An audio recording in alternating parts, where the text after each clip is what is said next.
लोग बोलते बाबा जी तुम नौजवानों को भड़काते हो, तो क्यों नहीं भड़काओ नौजवानों को?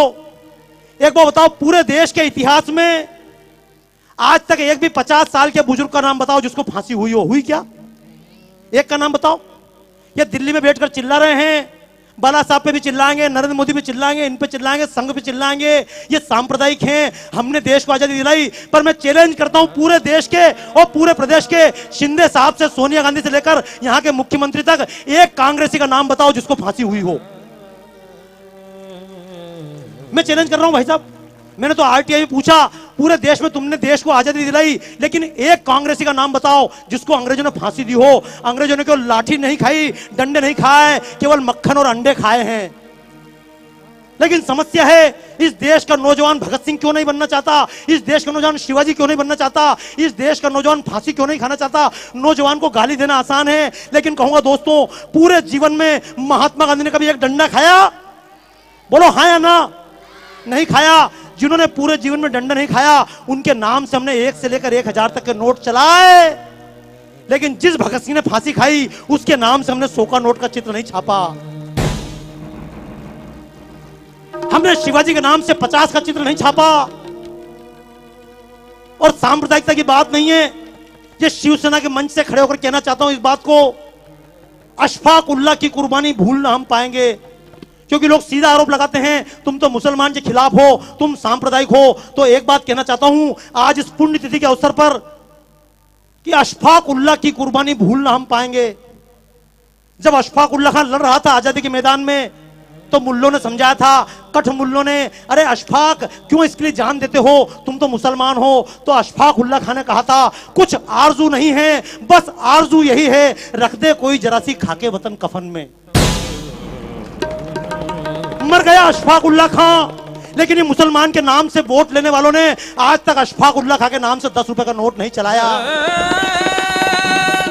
इस देश की लड़कियां, झूठ मत बोलना, पूछना अपनी बच्चियों से, क्यों लव जिहाद के चक्कर में फंस जाती हैं?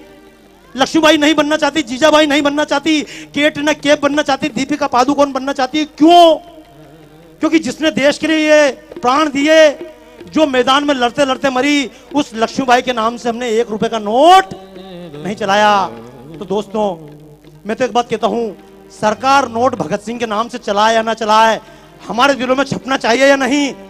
कितने लोग तैयार हैं? तैयार हो? एक बात, क्यों आप लोग जा नहीं रहे वापस यार? मैं चक्कर में 25% निकल जाऊं, निकलोगे क्या? अच्छा सुनो, देखो एक बात बताऊं, जब भगत सिंह को फांसी दी जा रही थी, मैं शब्द बोल रहा हूं, मैं जब बोलता हूं मंच से, कारण समझ लेना, मेरी जितनी प्रदर्शनियां सब विदेशों में लगती है।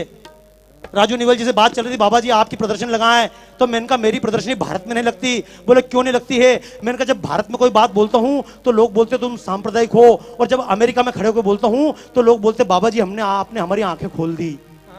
तो कारण समझना दोस्तों, जब महात्मा गांधी ने लॉर्ड इरविन से बातचीत की थी, समझौता हुआ था, तो लोगों ने कहा था महात्मा जी, भगत सिंह ने किसी की जान नहीं ली है, संसद भवन के कोने में बम फेंका है, किसी व्यक्ति पर नहीं फेंका।